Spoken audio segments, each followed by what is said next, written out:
All right, we're going to start with coordinating and subordinating conjunctions. Those are really big words and they sound very scary, but with a little bit of practice, you will get a clearer understanding of what they are and what their function is, and you will definitely be able to recognize them in a sentence, and you'll be able to use them to make your writing more exciting.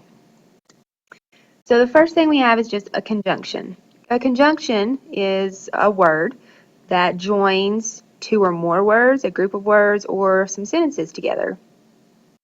So the first bit of conjunctions are called coordinating conjunctions. And if you think about the word coordinating, let's say, sometimes girls make sure that their makeup coordinates with their outfit. That means that it matches, right? So coordinating conjunctions are words that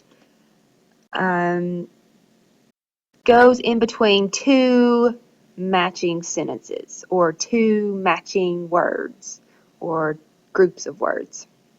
And the easiest way to remember this is by the acronym FANBOYS. So coordinated conjunctions are called FANBOYS. If you hear me say that, that's what I'm talking about.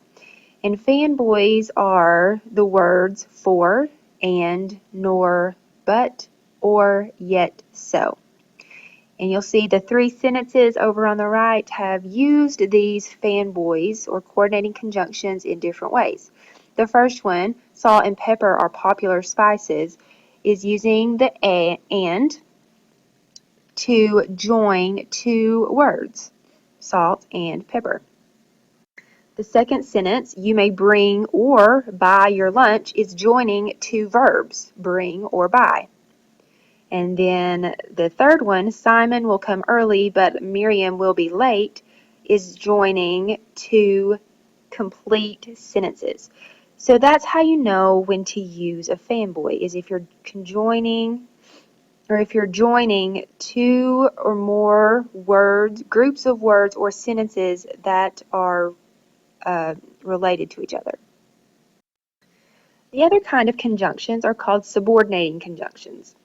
If you think about the word subordinating, to be subordinate means that you are under someone, like you are not their equal.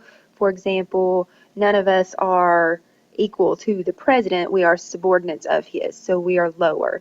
So subordinating conjunctions, join parts of sentences that are not equal to each other. And an acronym for this one is, I'm not sure how you all want to say it, but I would say OWBBUS would be the easiest way to remember that. If you want to create some little rhyme or song in your head to remember these, I would say do that because these are a lot of words. So the OWBBUS stands for after, although, as, when, while, until, because, before, if, since. With these, they sometimes start your sentences. And if they start your sentences, as in the first example, if I get a new job, I will be able to pay my bills, you'll notice that there is a comma that comes right before the actual sentence. All right? So if I get a new job is not a complete thought, so we have to put a comma after it. In the second sentence, Sandra chose the used car because it came with a service contract. If you'll notice, because is one of our subordinating conjunctions. In the third one, the family likes to travel where they can ski. Again, where is a subordinating conjunction that's going to join the family likes to travel with they can ski. I'd like for you to add these two drawings to your notebook as visual reminders of what coordinating and subordinating conjunctions are.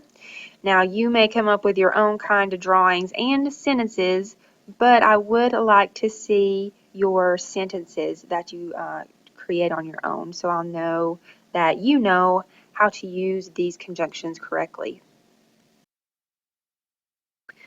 So for our practice, the first one is, if it is raining, do not leave the dog outside.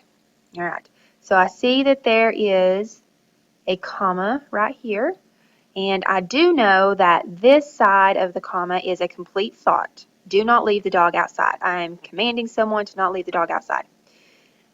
But on this side, if it is raining, that is not a complete thought, and I do know that if is one of those subordinating conjunctions, so I would designate that as a subordinating conjunction. Number 2, she ran 2 miles, comma, and she ran 3 miles. All right, on the comma, I look to the left of it, she ran 2 miles. Yes, that is a complete thought. And then I look to the right of the and, she swam 3 miles. Yes, that's a complete thought. So I do know that and is a fanboy, and so a comma with a fanboy makes and a coordinating conjunction. Number 3, although it is Monday, we are still going to have a great day. So although it is Monday, that is not a complete thought, but we are still going to have a great day, that is. So I know that although, since it's starting the sentence, it's a very good candidate for being a subordinating conjunction. Now I'd like for you to practice in your notebook. Your directions are to write the conjunctions in the following sentences, and then you need to tell whether they are coordinating or subordinating. In your example, I will stop on my way home, or I will run out of gas. I underlined or because I know that is a fanboy, and I wrote coordinating to show that I knew it was a coordinating conjunction.